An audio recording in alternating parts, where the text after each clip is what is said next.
America के धरती से जोहार दोस्तों। यहाँ अमेरिका में अभी बहुत खूबसूरत स्प्रिंग का मौसम है।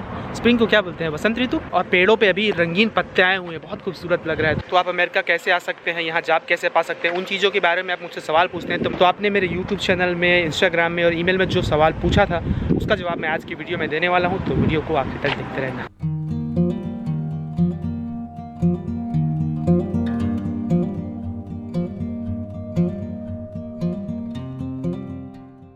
वैसे आप मेरे बिखरे बालों को लेकर कुछ मत बोलना, अभी यहाँ बहुत हवा चल रही है और इसको संभालना मुश्किल होता है। तो खैर, अगर आप मेरे चैनल में पहली बार आए हैं तो मैं बता दूं कि मैं रहता हूँ अमेरिका के कैम्ब्रिज शहर में हूँ, इंडिया के एक छोटे से गांव से। और फिलहाल अमेरिका में काम करने के साथ साथ जीवन की जो पढ़ाई है वो भी चल रही होती है। और आप अमेरिका कैसे आ सकते हैं, यहाँ कौन कौन सा वीज़ा होता है, अमेरिका में जॉब की अपॉर्चुनिटीज़ क्या होती है, अमेरिका का लाइफस्टाइल, उन तमाम चीज़ों के बारे में छोटा छोटा वीडियो भी आपके साथ साझा करते रहता हूँ। तो आप इंडिया, पाकिस्तान, बांग्लादेश, श्रीलंका, नेपाल जहाँ से भी देख रहे हैं, वेलकम टू माय चैनल। दूसरे देशों के लोगों का नाम इसलिए भी मेंशन करना पड़ता है कि दुनिया अब एक हो रही है। बहुत सारे लोग मुझे पाकिस्तान से और नेपाल से भी मैसेज करते हैं, सऊदी अरब से भी। तो आप अगर देख रहे हैं इसको तो नाम मैं अगले बार लूँगा, लेकिन बहुत थैंक यू मेरे चैनल से जुड़ने के लिए। तो आज की वीडियो में मैं करूँगा क्या कि मैं अपना फ़ोन रखा हूँ यहाँ पर, और अपने फ़ोन से जो भी आपके सवाल थे, मैंने बोला था कि सबको इंडिविजुअली फ़ोन करना पॉसिबल नहीं होगा कि मैं फ़ोन करूँ और घंटा घंटा बिताऊँ।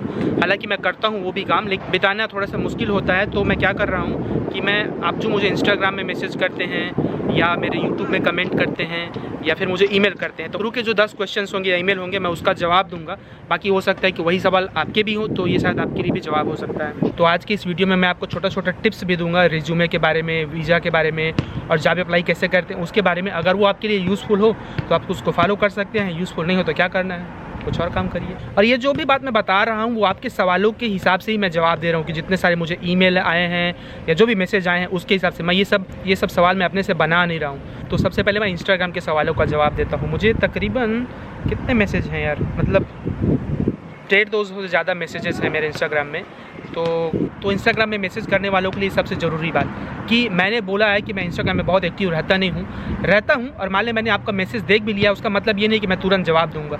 खासकर उन चीज़ों का जवाब, क्योंकि आप समझते हैं ना कि आपके लिए शायद वो एक मैसेज हो सकता है, लेकिन इतना वक्त नहीं होता कि हर एक मैसेज का जवाब दिया जा सके। उसका मतलब ये नहीं है कि मैं घमंडी होने का कोशिश कर रहा हूँ या मैं आपके मैसेज को इग्नोर कर रहा हूँ। तो प्लीज़ उस चीज़ को समझने की कोशिश करना। मैं बार बार मैं हर वीडियो में उसी बात को तो नहीं बोल सकता। तो आपको मैंने बोला है कि आप चाहे जैसे भी मुझे मैसेज करते हैं, आप अपने सवाल को लिखिए। जैसे इसमें से जैसे 10 लोगों ने बोला है कि प्लीज़ रिप्लाई, वो हर सवाल के पीछे वो लोग लिखते हैं कि प्लीज़ रिप्लाई। देखो, वो लिखना जरूरी नहीं होता प्लीज़ रिप्लाई। जिनको रिप्लाई करना होगा वो रिप्लाई करेंगे ही। तो आप चाहे मुझे करते हैं या किसी दूसरे यूट्यूबर को, तो आप वही बार बार लिखते हैं ना, तो उससे जवाब जल्दी मिलता है। ऐसे नहीं है। आप अपना बात स्वच्छंद होकर स्पष्ट तरीके से एक बार लिख दीजिए। दूसरे का मुझे नहीं पता, मैं अपने बारे में बोल सकता हूँ कि आपको मेरे साथ फॉर्मेलिटी करना जरूरी नहीं है कि हाउ आर यू ब्रो या जो भी तुम लोग लिखते हो। जैसे कि मैंने बोला है, आप सीधा अपने सवाल को लिख सकते हैं क्रमबद्ध तरीके से। आपके पास 5 सवाल है तो 5 सवाल को लिखिए, बिना इधर उधर की बातें की हुई है कि अमेरिका क्या, ये वो, ऐसे। आप सीधा सवाल को लिखिए। आपको जाना है टूरिस्ट वीज़ा के बारे में या किसी भी चीज़ के बारे में, तो बहुत स्पष्ट तरीके से लिखिए कि आपका सवाल क्या है, क्या कन्फ्यूजन है उसको। अगर 3-4 सवाल है तो उसको क्रमबद्ध करके। मुझसे ये मत पूछिए कि क्या मैं सवाल कर सकता हूँ, मेरी क्या मजबूरी है। देखो, मैं छोटे गांव से हूँ और मुझे चीज़ों के बारे में पता है। तो आप बार बार उसी चीज़ को मत बोलिए कि आपकी मजबूरी जो भी है आप नहीं बोलेंगे, तो भी मैं समझने की कोशिश करता हूँ और उतना ही संवेदनशील होने की आपकी जो भी दिक्कतें हैं। तो मैंने पहले भी कहा है, आपको मेरे चैनल से जुड़ना या सब्सक्राइब करना जरूरी नहीं है। आप नहीं सब्सक्राइब करोगे, नहीं देखोगे, फिर भी मैं अपना वीडियो जब मेरे पास वक्त रहेगा मैं बनाता रहूँगा। ये 3 सवाल एक जैसे हैं, पता नहीं तुम लोग नाम भी अजीब अजीब लिखे रहते। एक मोटो ब्लॉग्स करके है, 2-3 और लोग हैं, उन्होंने सवाल पूछा है, is it possible for me to move to USA अगर मैं लिंक्डइन के द्वारा जॉब में अप्लाई करता हूँ। देखो जितने लोगों से मैं बात करता हूँ मुझे समझ में आ रहा है कि एक बेसिक चीज़ की समझ का अभाव है कि अमेरिका आने के लिए आपको सबसे पहले क्या चाहिए, वीज़ा चाहिए। काम नहीं चाहिए, सबसे पहले क्या चाहिए, वीज़ा चाहिए। तो जब आप पूछते हैं कि क्या आप अमेरिका आ सकते हैं या फिर पहले अमेरिका आ सकते हैं फिर यहाँ काम ढूंढ सकते हैं, तो ऐसा नहीं होता है। ये इस तरीके से होता है कि अगर मान लो आपको दिल्ली से बम्बई जाना है और दिल्ली से बम्बई के मान लो ट्रेन से जाते हो, 100 रुपये किराया है, और वहाँ पर जब जाते हैं तो बम्बई में जाके आप क्या करते हैं, काम ढूंढते हैं। अब वो काम वाले को तो नहीं मतलब है ना आप कैसे दिल्ली आए हैं, किस में आए हैं। तो उसी तरह से यहाँ काम एक अलग चीज़ है और वीज़ा एक अलग चीज़ है। चूँकि अमेरिका चारों तरफ समंदर से घिरा हुआ है, तो यहाँ ऐसे ही नहीं आ जा सकता ना कि तुम्हारा मन हुआ तुम आ गए। तुम फ्लाइट में चढ़ोगे तो सबसे पहले आपको क्या पूछा जाएगा, वीज़ा। उस वीज़ा का अप्रत्यक्ष रूप से संबंध है आपके काम से। तो वो जो फ्लाइट वाला है, जो इमिग्रेशन वाले हैं, वो लोग सबसे पहले आपको फ्लाइट में तभी चढ़ने देंगे जब आपके पास वीज़ा है। और आपके पास जो पासपोर्ट होता है वो सिर्फ ID कार्ड है, पासपोर्ट का मतलब ये नहीं कि तुम अमेरिका जा सकते हो, तुम विदेश जा सकते हो। उसका मतलब सिर्फ जैसे आपका आधार कार्ड होता है ना, वैसे ही वो सिर्फ एक आईडी है। किसी भी देश में, मतलब भारत से बाहर या जहाँ भी आप रहते हैं उस देश से बाहर कहीं भी जाने के लिए आपको पासपोर्ट चाहिए होता है। उसका मतलब वीज़ा मिल जाना नहीं होता है। एक और बात कि आप किसी भी तरीके के वीज़ा में आ रहे हो, अगर लीगल तरीके से आ रहे हो तो आपका इंटरव्यू होगा ही। चाहे आप किसी को भी जानते हो, चाहे आपके पास कितना पैसा है, सबका इंटरव्यू होगा ही। अगर इंटरव्यू नहीं होगा बोल रहा है तो क्या है, वो फ्रॉड है। उसके बाद भी अगर आप करना चाहते हैं तो वो आपकी स्वतंत्रता है। तो बहुत सारे लोगों के और सवाल हैं कि क्या मैं काम दिला सकता हूँ। देखो, मैं काम दिला भी सकता हूँ। मैं बोलूँगा किसी दुकान वाले को कि भाई इसको मैं जानता हूँ, इसको काम दे दो। उसका मतलब ये नहीं है कि वो आपको वीज़ा देगा। वीज़ा देने वाला कोई दूसरा है ना। तो वो वीज़ा कब देगा आपको, जब ये काम वाला आपको स्पॉन्सर करेगा, मतलब आपकी पूरी जिम्मेदारी लेगी। अब वो जिम्मेदारी क्यों लेगी आपकी ना, जब आपके पास काबिलियत होगी, जब आपके पास उस तरीके का स्किल होगा तभी लेंगे। तो इसलिए ज़रूरी है इस बात को, इस अंतर को समझना कि ये दो अलग चीज़ है। वीज़ा एक चीज़ है और दूसरा काम अलग चीज़ है। वैसे मैं चाहते हुए भी किसी को नौकरी नहीं दे सकता हूँ मैं अपने से खुद, क्योंकि मेरे पास कोई यहाँ कंपनी नहीं है और मेरे सिफारिश करने से यहाँ भारत या और किसी देश जैसे नहीं होता ना कि मैंने किसी को बोल दिया वो नौकरी में रख लेगा। उसकी प्रक्रिया होती है, वो वीज़ा के लिए अप्लाई करना होता है और तमाम चीज़ें। तो वो सिर्फ ऐसे ही जो बाहर से आ रहे हैं उसको स्पॉन्सर नहीं कर सकते हैं। उनको यहाँ के लेबर डिपार्टमेंट में बताना पड़ता है, वो सब करना पड़ता है। हालांकि एक बार कोई यहाँ से है, यहाँ पर रहने लगा है, यहाँ का नागरिक बन गया है या जो भी है, तो वो किसी दुकान में जाके बात कर सकता है, कैश में काम कर सकता है। लेकिन अगर बाहर से किसी को लाना हो तो वो एक लंबी प्रक्रिया होती है। तो मेरे बोलने से या सिफारिश करने से ये जो वीज़ा की जो प्रक्रिया है वो कम ज़्यादा नहीं होती है। तो वो मैं ईमानदारी से स्पष्ट कर देना चाहता हूँ कि मैं किसी को नौकरी नहीं दे सकता। मैं क्या कर सकता हूँ, चीज़ों के बारे में आपको जानकारी दे सकता हूँ। ईमानदारी से मैं आपको मार्गदर्शन कर सकता हूँ कि आप कैसे अप्लाई कर सकते हैं, क्या प्रक्रिया होती है, उतना मैं कर सकता हूँ। आपका मैं रिज्यूमे देख सकता हूँ, आप जो फॉर्म भरते हैं मैं वो देख सकता हूँ। 4 लोगों का एक ही तरीके का सवाल है, please guide me for US visa, मतलब मुझे मार्गदर्शन दीजिए यूएस में वीज़ा के लिए कैसे अप्लाई करते हैं। तो प्लीज़ आप मेरे चैनल में जाकर बाकी वीडियोज़ को देखना। जैसे कि खुद ये वीडियो लंबा हो जाएगा और हर चीज़ का जवाब एक ही वीडियो में दे पाना मुश्किल होता है। अलग अलग तरीके के वीज़ा के लिए अलग अलग स्टेप्स होते हैं। मैं समझता हूँ कि बहुत सारा कन्फ्यूजिंग होता है, इसलिए आपको बहुत टाइम बिताना पड़ेगा रिसर्च करने में, अलग अलग वीडियोज़ को देखने। तो आप मेरे चैनल में या किसी भी चैनल में जाकर और वीडियोज़ को देख सकते हैं कि अलग अलग वीज़ा की क्या प्रक्रिया होती है, कैसे जॉब के लिए अप्लाई करते हैं। और जुड़े रहोगे तो और जानकारी मिलती रहेगी यहाँ पर। फिर 8-10 और मैसेजेस हैं इंस्टाग्राम में जो सिर्फ यही पूछ रहे हैं कि मुझे व्हाट्सएप नंबर दे दो। मैंने पहले भी बोला है, फिर से बोल रहा हूँ कि प्लीज़ मुझसे आप व्हाट्सएप नंबर मत मांगिए और किसी से भी मत मांगिए, किसी भी यूट्यूबर से। जैसे आपको तो पता होगा ना कि कोई यूट्यूबर शायद किसी को फ़ोन करता होगा या नहीं करता होगा, मुझे नहीं पता। मैं करता हूँ, लोगों से जुड़ने की कोशिश करता हूँ। क्योंकि भारत में प्राइवेसी का बहुत ख्याल नहीं रखा जाता है, लेकिन यहाँ रखा जाता है ना, और दुनिया में और बाकी जगहों में रखा जाता है। तो यूट्यूब के कमेंट में या मैसेज में जहाँ पर भी आप मुझे मैसेज करते हैं तो व्हाट्सएप नंबर मत मांगिए। या मैं रिक्वेस्ट करता हूँ कि आप मुझे ईमेल किया कीजिए। ईमेल मेरा है ganwar.inqalabi@gmail.com, जो कि मैं हर वीडियो के डिस्क्रिप्शन में अपना ईमेल लिखा रहता हूँ। आप मुझे उस ईमेल में अपना जो भी सवाल है, सिर्फ सवाल पे फोकस कीजिए। अपना सवाल स्पष्ट तरीके से लिखिए, उसका जवाब मैं दूंगा। आज नहीं तो कल या जब भी मुझे वक्त मिलेगा मैं उसका जवाब दूंगा। लोग ईमेल के द्वारा भी अमेरिका में उतना ही एक्टिव रहते हैं जितना तुम लोग व्हाट्सएप में रहते हो। तो जितने लोग देख रहे हैं, प्लीज़ आपके सवाल के जवाब के लिए व्हाट्सएप का होना या ना होना ज़रूरी नहीं है। इस तरीके के भी खूब सारे मैसेज होते हैं। एक है ओमीर बेरवारी, शायद उसने बोला है 4-5 बार हाय हाय लिखा है, भाई आपकी हेल्प चाहिए। फिर 5 मिनट बाद मुझे बोलते भाव मत खा, इतना भाव क्यों खा रहा है, क्या सोच के बोल रहा है। और तो ऐसे बहुत सारे मैसेज भी आते हैं कि जवाब तुम लोग मैसेज करते हो, अरे भैया तुम लोग जिधर भी रहते हो, गांव में रहते हो, छोटे शहर में रहते हो, बड़े शहर में रहते हो, थोड़ा धैर्य तो दिखाना पड़ता है ना। वीज़ा तो एक लंबा प्रक्रिया है, काम में अप्लाई करना लंबा प्रक्रिया है। जब तुम 5 मिनट मैसेज के लिए धैर्य नहीं है, वैसे में फिर तुम जहाँ हो वहीं खुश रहो मेरे दोस्त, उसके बारे में क्या बोलना। फिर कुछ और लोगों ने बोला डंकी वाला वीज़ा, मतलब ऐसे वीज़ा जिसमें आप किसी एजेंट के द्वारा यहाँ पर लाए जाते हैं, आप उनको फिक्स पैसा देते हैं, फिर वो आपको इल्लीगल तरीके से, गैर कानूनी तरीके से यहाँ लाते हैं। बहुत लोग उस तरीके से बचते हैं। देखो, मैंने पहले भी कहा कि अगर आपके पास बहुत पैसा है तो अच्छी बात है, आप किसी एजेंट को संपर्क कर सकते हैं, आप कैसे आना चाहते हैं आ सकते हैं। लेकिन मैं उस वर्ग के लोगों के लिए वीडियो बनाने की कोशिश नहीं करता हूँ कि जिनके पास पैसा है वो तो अपना ढूंढ लेंगे कि कैसे उनको आना है। लेकिन मैं बोलता हूँ बार बार कि वो सही तरीका नहीं है। आपको जो भी लुभावने सपने वो लोग दिखाते होंगे, लेकिन आप एक बार अमेरिका के कानूनी व्यवस्था में फंसेंगे तो आपका और आपकी आने वाली पीढ़ी का पूरा जीवन तबाह हो सकता है। तो मैं नहीं रिकमेंड करूँगा। इसलिए आप डंकी या किसी और तरीके के वीज़ा के बारे में मुझसे ना पूछें। मैंने उस पर एक वीडियो बनाया था कि किस तरीके का उसमें फ्रॉड होता है। उसके बाद भी अगर आपको उसमें इन्वॉल्व होना है, करना है, तो आप स्वतंत्र है, लेकिन मेरा और अपना टाइम वेस्ट मत कीजिए उस डंकी वीज़ा के बारे में पूछ कर। अब इंस्टाग्राम से मैं ईमेल पर आता हूँ कि ईमेल में आप लोगों ने जो सवाल किया उस पर ईदू अली ने मुझे 10 ईमेल किया है अलग अलग। तो देखो, आपके सारे सवाल जो है वो एक ही ईमेल में कीजिए, जैसे मैंने बोला क्रमबद्ध तरीके से। और जब आप मुझे ईमेल लिखते हैं तो ईमेल में विषय रहता है, उसमें सिर्फ विषय लिखिए, बाकी डिस्क्रिप्शन में आपके जो भी सवाल है और आखिरी में आपका और उस डिस्क्रिप्शन के आखिरी में आपका पूरा नाम, फ़ोन नंबर और कहाँ से हैं वो भी ज़रूर लिखना। सर क्या टूरिस्ट वीज़ा जल्दी मिलता है कि काम करने वाला वीज़ा जल्दी मिलता है? गोपालगंज से हैं। तो देखो कौन सा वीज़ा जल्दी मिलता है? टूरिस्ट वीज़ा जल्दी मिलता है, जाहिर सी बात है। क्यों?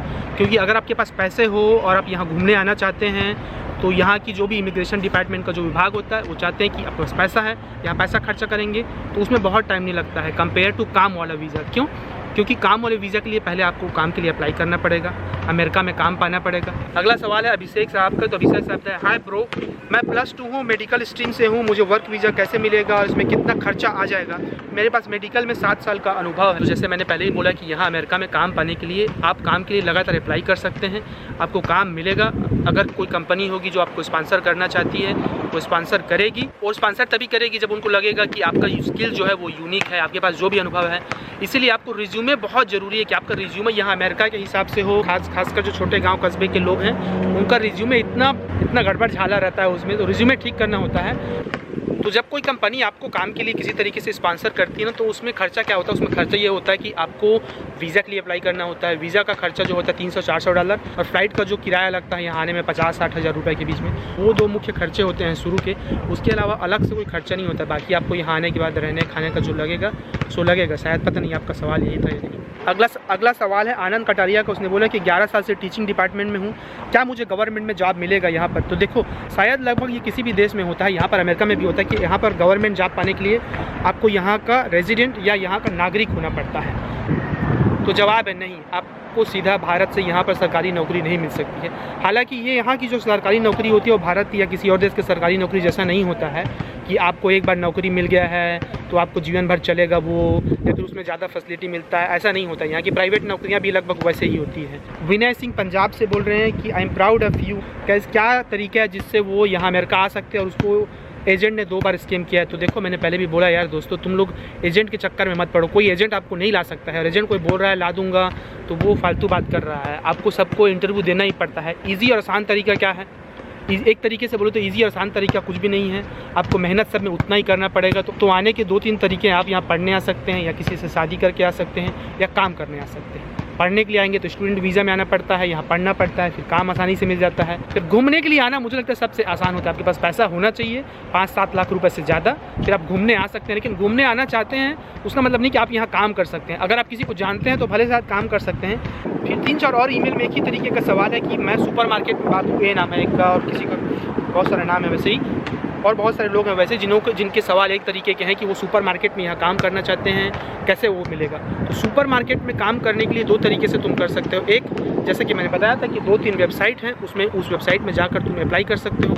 आई नो कि उसमें बहुत फ्रॉड भी होता है, इसलिए तुमको केयरफुल होना पड़ेगा कि कौन सा सही है कौन सा नहीं है, और अपना रिज्यूमे ठीक करके यार लगातार अप्लाई कर सकते हो। और कोई तरीका नहीं है, होना रहेगा तो होगा, नहीं तो नहीं होगा। दूसरा ये है कि कुछ कंसल्टेंसी कंपनियाँ होती है, भारत में भी होती है और कई देशों में भी, जो सही में यहाँ के कंपनियों से जुड़ी होती है। मुझे हर एक कंसल्टेंसी कंपनी का नहीं पता है कि कहाँ पर है, पता कर सकते हैं अपने शहर में। अगर वो लीगल तरीके से कंपनी चल रही हो तो उनका कनेक्शन होता है, कई बार वो लोगों को स्पॉन्सर करते हैं और हायर करते हैं, तो आप उनसे संपर्क कर सकते हैं, तो वो भी एक तरीका हो सकता है। एक और दोस्त है जिसका ईमेल नाम है सेम इंग्लिश, उसने लिखा हुआ है कि मेरे पास बहुत अनुभव नहीं है किसी चीज़ का, लेकिन मुझे ट्यूटरिंग और सोशल वर्क आता है। मैं किस तरीके से अमेरिका आ सकता हूँ, या फिर कोई अमेरिका में लड़की है क्या जिससे मैं शादी करके वहाँ आसानी से आ सकता हूँ? तो देखो मैंने बोला हुआ है कि मेरी कोई कंपनी नहीं है, मैं काम नहीं दे सकता हूँ। मैं चीज़ों के बारे में जानकारी दे सकता हूँ ना, मैं व्यक्तिगत तौर पर किसी लड़का या लड़की को जानता हूँ जिससे आप कॉन्ट्रैक्ट शादी कर ले। ईमेल का एक और सवाल है, रोजी ने पूछा हुआ है कि अगर कोई यहाँ टूरिस्ट वीज़ा पे आ रहा है तो क्या मैं उसको मदद करूँगा एयरपोर्ट से लाने में या ले जाने में, या फिर कहीं पर भी रहने या? तो सवाल बहुत प्यारा सा है कि सही बात है कि भाई इतना दूर तुम आ रहे हो अमेरिका में, पहली बार घूमने आ रहे हो, तो कैसे पता कहाँ जाना है क्या करना है? हालांकि बहुत लोग जो इंटरनेट की दुनिया से वाकिफ़ है वो अपना होटल पहले से बुक कर सकते हैं कहाँ रुकना है, या फिर एयरबीएनबी। तो आपके सवाल का सीधा जवाब ये है कि क्या मैं मदद करूँगा? देखो मेरे पास टाइम रहेगा तो मैं जा सकता हूँ, नहीं तो मैं आपको गाइड कर सकता हूँ कि भाई कैसे एयरपोर्ट से यहाँ पहुँचना है। तो अब उसके लिए घबराइए मत, एक बार आप यहाँ आएंगे तो होटल मिल जाएगा और कई चीज़ें मिल जाएंगी। तो इतना कर सकता हूँ कि अगर आप बॉस्टन या कैम्ब्रिज शहर आते हैं तो मैं आपको एयरपोर्ट लेने आ सकता हूँ, कहाँ पर रुकना है कैसे रुकना है वो बता सकता हूँ, और आपको एक आइडिया दे सकता हूँ कि कैसे अमेरिका में घूमना है कैसे करना है। बाकी मैं कितना व्यक्तिगत समय दे सकूँगा कि क्या कोई मदद करेगा, ऐसा नहीं होता है। लेकिन मैं फिर भी बोल रहा हूँ कि मेरे से जो हो सकेगा मैं वो करूँगा अगर आप मेरे शहर में हैं तो। फिर 3-4 लड़कियों का ईमेल है कि वहाँ लड़कियों के लिए क्या स्कोप है, क्या लड़की लोग कुछ भी पढ़ सकते हैं, किस तरीके का काम लड़की लोगों के लिए अच्छा होता है। देखो मेरे पीछे में लड़की दिख रही है, वो बास्केटबॉल खेल रही है। बास्केटबॉल भी एक तरीके का यहाँ पर बहुत प्रोफेशनल स्पोर्ट है जिसमें लड़का लड़की सब लोग खेलते हैं। तो देखो यहाँ पर इस मुल्क में, अमेरिका में ऐसा नहीं होता कि ये काम को लड़की नहीं कर सकती है। अगर आप चाहे कोई सा भी विषय लेके पढ़ रहे हो, साइंस, आर्ट्स, कॉमर्स, जो भी, हर एक विषय में बहुत सारे अपॉर्चुनिटीज़ है। ऐसा नहीं होता है कि जैसे वहाँ पर कई बार ऐसा होता है ना कि आपको सिखाया जाता है, समाज में ये भी बताया जाता है कि आप साइंस लेके पढ़ो तभी